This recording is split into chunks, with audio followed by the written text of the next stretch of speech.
leading up to this game, the players were talking about fighting, competing, going after it. How well do you think they did that? They did, but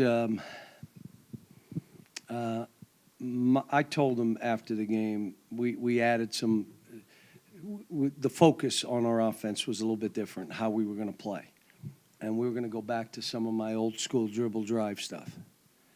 And I said, how did it do? And they went, wow, whose fault is that? It's my fault. I'm still figuring this team out. What we do with Oscar, how we get – you got to get to 75 or 80. If you're not getting to 75 or 80, you're not going to go on a run at the end of the year. You're just not. And that means if you're not making threes, what else are you going to do to make baskets? A lot easier if you make threes. Today we were what? 8 for 15. But we were at the rim, which is what we were trying to do. So, and again, I told Hubert after that's by far the best we've played, and we're still trying to figure it out. Sevier hasn't been close to that. Maybe the Duke game, but the end of the Duke game, he turned it over, bad shot, did some things. He played throughout. But Kellen made shots. Keon, I took him out. I'm not. He's held to a high standard here. And it has nothing to do with made baskets. You can go 1 for 5, but go get 5 rebounds, go tip dunk one, dive on the floor, take a charge, and you stay in a game. And part of that, they can't judge themselves by what's happening for them offensively because you end up being in the tank half the time. Because you're only going to make half the shots. The other half, you're in the tank. And it's not just him. We got a lot of guys that judge their game versus baskets and shots. Cal, I think Tennessee had 22 layups against them. You guys had 20 layups and dunks. It seemed like a big part of today was Sevier kind of sticking to the plan. He didn't take any bad shots. Everything seemed like everything you guys wanted to do. Well, when you go to the dribble drive, you're opening up the court. And that's what happened. It wasn't just him. I mean, we had a bunch of guys get to the lane. And, we worked on it for 3 days. But the problem is, the good news is most of my time the last days before this was spent on us. Not a whole lot spent on Ohio State. I got on the plane and figured we may play North Carolina. Let me watch 2 tapes. So on the way out, I saw 2, but did not know that's who we were playing. And I said, I'm going to watch another one because we would have played somebody out here. I'm glad it was North Carolina. We needed to go against a good team to figure out what we are. And I watched them, against Purdue. Let me tell you something. They had Purdue beat. It was touch and go. Tennessee got them, but guess what? It was a back-to-back game. It was a follow-up game. Because I said, when did they play this? The next day. Well, okay. And Tennessee got them pretty good. But they're going to be fine. They got size. They got guard play. They didn't make shots today. And what happens is, just like us at Notre Dame, when you go 1 for 13, 2 for 19, you're going to be in the 60s. Just what you're going to be. And now you got to hope the other team is as bad as you are. John, Willie Ramirez with the Associated Press. I had asked Sevier this about if there was somewhat of a statement game. They came out with a purpose, and at the end he made mention that the guys got together and talking like, we never know when they're going to wake up and say, this may be the last game they're playing. You just got done saying you told Hubert that this was the best game they played. What was it about today that you saw in your team that they came out with such a purpose? Well, they had 3 great days of practice, and they were focused. Today, we came in and shot around this morning, and it was their choice. Do you guys want to go? They said, yeah, let's go. I said, well, we'll get over there at 9 and be done by 9:30. And they came over. We had a great shoot-around. So they were ready to play. I told them this. Feel good that you're playing. There's all kind of teams that aren't playing. Feel good that you are playing basketball. And, we don't know where all this stuff goes, but, my hope is we are able to mitigate, wear the mask, go get the booster. We can mitigate. And then the other thing is if you have 8 guys play. Now, I don't want to hear, well, I have 3 starters out. So do I. Let's play. We got 8 guys, healthy guys, and we got a coach. Let Brad coach the game. I want him to coach anyway. I'll make the other guys be sick and step off and let my son coach.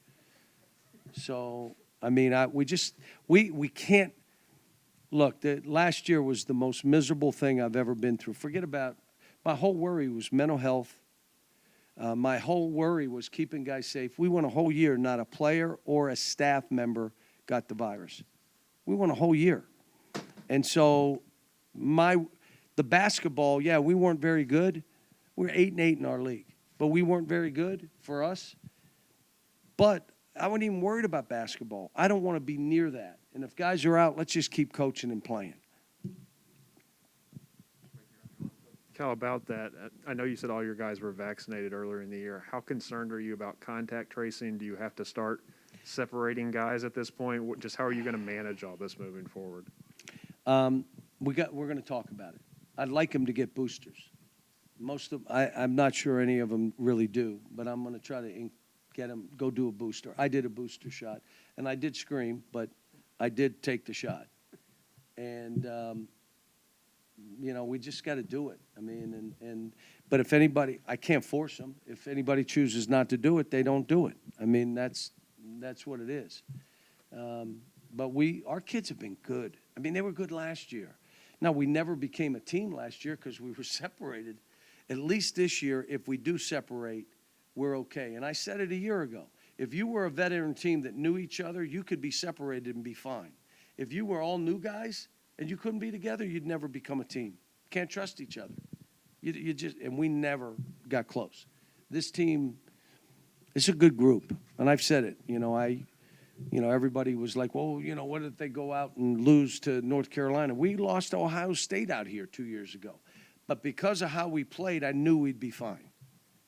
This game, I'll be honest with you, I never looked up. I didn't know we were up that much until about 3 minutes to go. I couldn't find a score, but I didn't want to embarrass myself, like, where's the score? So I didn't say it. I just kept coaching. And then I looked up, and I'm like, wow. So if you wonder why I was getting on guys with the score the way that was, because I didn't know what the score was. John, you mentioned the three-point shooting and shots not falling for Carolina, but a lot of that was the way you guys defended them. I was wondering what you saw in terms of how you guys were so effective in limiting them from having those open looks. The one that they're 2 4-men, 13 and 45, Menick. They are as good at shooting big men as there are. So we had to say, well, what do you want to give up? You got to give up something. You pick your poison. And we didn't want those two. And then when we had one late where he got that 3 off, I wanted to kill the guy because what are you doing?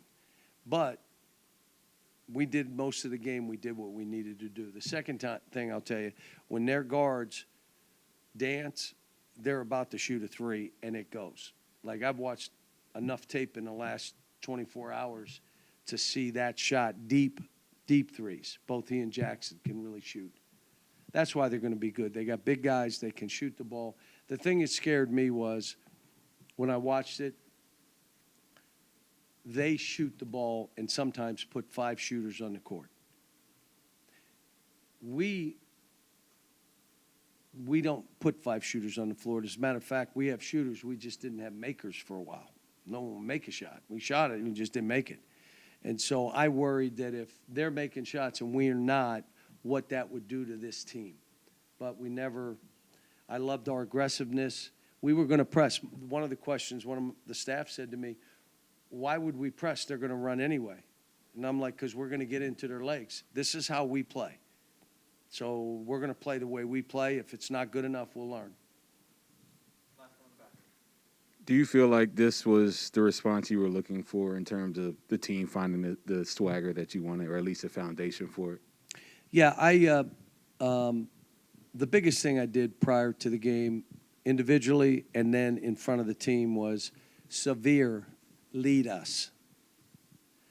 It's not based on how you're playing, Severe. Lead us. If you're playing great, lead us and get everybody involved. If you're not making shots or you're a little confused, or lead us. Lead.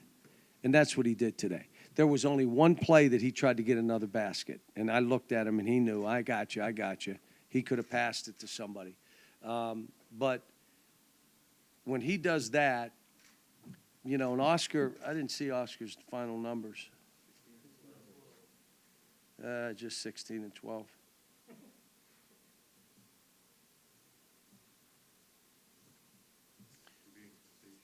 Yes. And he didn't play, what? What's that? Yeah. Yeah, I did. I told him after, it's nice, we know we can play without him now. We just got to, again, maybe play a little different, but we can play without him. We got good players, really good, who are good kids. So, we got, some stuff going on tomorrow. We're not going to get in until late. One of the things we're going to do with the kids, I don't know if you know, I had invited Mookie Betts to the game today. And the reason I invited him to the game is my cousin, TJ Friedel, was moved up to the Reds. And his first hit was a home run in the majors against the Dodgers. What did Mookie do? Went and got the ball and told him, I'm going to give you a bat, give me that ball, and then presented it to TJ. Now, what is Mookie Betts going to get from that? Why would, you know what that tells me? He's got a good heart. And he's got a good heart for people. He was getting nothing in return. TJ went up, and TJ was here tonight too, and I got those together, their families and wives. But I told the team the story because, we're going through in West Kentucky right now some miserable stuff. And there's shoes. I tell everybody in West Kentucky, there's 10,000 shoes coming tomorrow. We got 11 families tomorrow later in the day that we're going to do Christmas for. I want these kids to do stuff where they get nothing in return, to understand what true joy is. Now, this would have been a hard deal tomorrow if North Carolina would have beat our brains in. But we were able to get out of the gym alive, go back, and even though it makes no difference, it kind of does. So probably shouldn't do this, but I'll tell you, we're going to, tomorrow morning, Mitch, myself, Darius Miller, and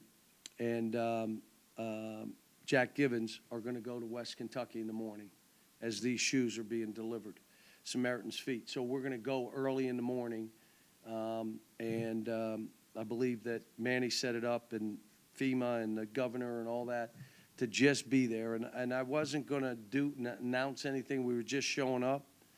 But, it's where all of us, and I think Mitch is going to have Kevin Saul from Murray State and his son Scott going to meet us there. So we, just want people to know we care. And we know, and it's not going away. So, and I want my kids to feel it. With all that's going on, I just don't want to take the kids down there with the COVID and everything. But anyway.